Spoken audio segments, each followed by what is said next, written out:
റാഷി കുക്കിങ്ങിൻ്റെ പുതിയൊരു വീഡിയോയിലേക്ക് എല്ലാ കൂട്ടുകാർക്കും സ്വാഗതം. ഇന്ന് നമുക്ക് വളരെ പെട്ടെന്ന് തന്നെ തയ്യാറാക്കിയെടുക്കാൻ പറ്റാവുന്ന ബീഫ് കറിയാണ്. അപ്പോൾ നമുക്ക് ഇതുണ്ടാക്കാൻ വേണ്ടിയിട്ട് 1 കിലോ ബീഫ് നന്നായി കഴുകി വൃത്തിയാക്കി ചെറിയ കഷ്ണങ്ങളാക്കി മുറിച്ച് വെള്ളം വാരാൻ വേണ്ടി മാറ്റി വെക്കാം. ഇനി ഒരു കുക്കർ അടുപ്പിലോട്ട് വെച്ച് കൊടുത്തിട്ടുണ്ട്. നന്നായി ചൂടായി വന്ന കുക്കറിലോട്ട് ആവശ്യത്തിനുള്ള വെളിച്ചെണ്ണ ഒഴിച്ചു കൊടുക്കാം. അപ്പോൾ ബീഫിൽ നല്ല നെയ്യ് ഉണ്ടെങ്കിൽ കുറച്ച് വെളിച്ചെണ്ണ ഒഴിച്ചു കൊടുത്താൽ മതിയാവും. പിന്നെ നമ്മൾ ഉണ്ടാക്കുമ്പോൾ വെളിച്ചെണ്ണ തന്നെ എടുക്കാൻ ശ്രദ്ധിക്കുക കേട്ടോ. ഇനി ഇതിലേക്ക് 1/2 ടീസ്പൂൺ പെരിഞ്ജീരകവും 4 ഏലക്കായ, ചെറിയ കഷ്ണം പട്ട, 4 ഗ്രാമ്പൂ, 1/4 ടീസ്പൂൺ ഉലുവയും കൂടെ ചേർത്ത് കൂടെ തന്നെ ഒരു 4 സവാള വലുത് കനം കുറച്ചരിഞ്ഞതും ചേർത്ത് നന്നായി ഒന്ന് വാടി വരുന്നവരെ വഴറ്റിയെടുക്കുക.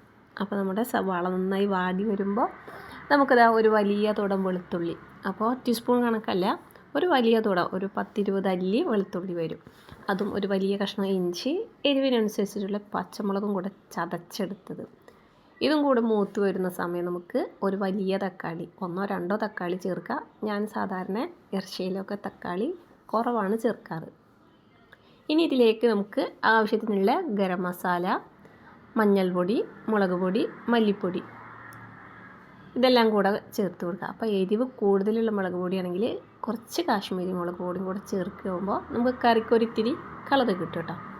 ഇനി ഈ മസാലപ്പൊടികളും ഉള്ളിയും തക്കാളിയും ഒക്കെ കൂടെ നന്നായി ഒന്ന് മൂത്ത് വരുമ്പോൾ എണ്ണ തെളിഞ്ഞ് വരുന്നുണ്ട്.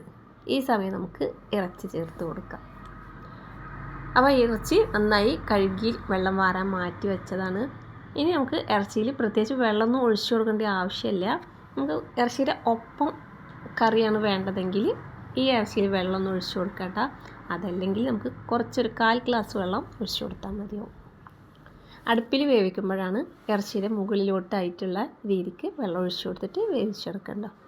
അപ്പോൾ ഈ ഇറച്ചിയിൽ തന്നെ നമുക്ക് വെള്ളം വരും കേട്ടോ. അപ്പോൾ ആവശ്യത്തിനുള്ള ഉപ്പും കൂടെ ചേർത്ത് നന്നായി ഒന്ന് മിക്സാക്കി എടുത്തിട്ടുണ്ട്.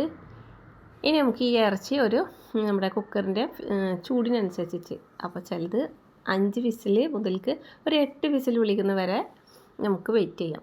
അപ്പോൾ നമുക്കൊരു 6 വിസിലുകൊണ്ട് നമ്മുടെ ഇറച്ചി വെന്ത് കിട്ടിയിട്ടുണ്ട് കേട്ടോ. അപ്പോൾ ഞാനിതിൽ വെള്ളം ഒഴിച്ചു കൊടുക്കാത്ത കാരണം തന്നെ നല്ല കുറുകിയ കറിയാണ്. അതല്ല, കുറച്ച് വെള്ളമൊക്കെ ഒഴിച്ച് ഇനി നമുക്ക് കറി കുറച്ച് ലൂസാക്കണമെങ്കിൽ വെന്തതിൻ്റെ ശേഷം കുറച്ച് തിളച്ച വെള്ളം ഒഴിച്ചു കൊടുത്തിട്ട് ഒന്ന് തിളപ്പിച്ചെടുത്താൽ മതിയാവും. പച്ചവെള്ളം ഒഴിച്ചു കൊടുക്കരുത്. അപ്പോൾ ഞാൻ വേപ്പില കയ്യിലില്ലാത്തതുകൊണ്ട് ചേർത്ത് കൊടുത്തിട്ടില്ല. അപ്പോൾ നല്ല അടിപൊളി കറിയാണ്, നല്ല സ്മെല്ലും വരുന്നുണ്ട്. ഇനി നമ്മുടെ കയ്യിൽ പട്ടയുടെ ഇല ഉണ്ടെങ്കിൽ ഒരു ഇലയും കൂടെ നമുക്ക് ഈ കറി വെക്കുന്ന സമയത്ത് ചേർത്ത് കൊടുക്കാവുന്നതാണ് കേട്ടോ. അപ്പോൾ നമ്മൾ വീഡിയോ കണ്ട് ഇഷ്ടപ്പെട്ടെങ്കിൽ ലൈക്ക് ചെയ്യുക, ഷെയർ ചെയ്യുക, സബ്സ്ക്രൈബ് ചെയ്യുക.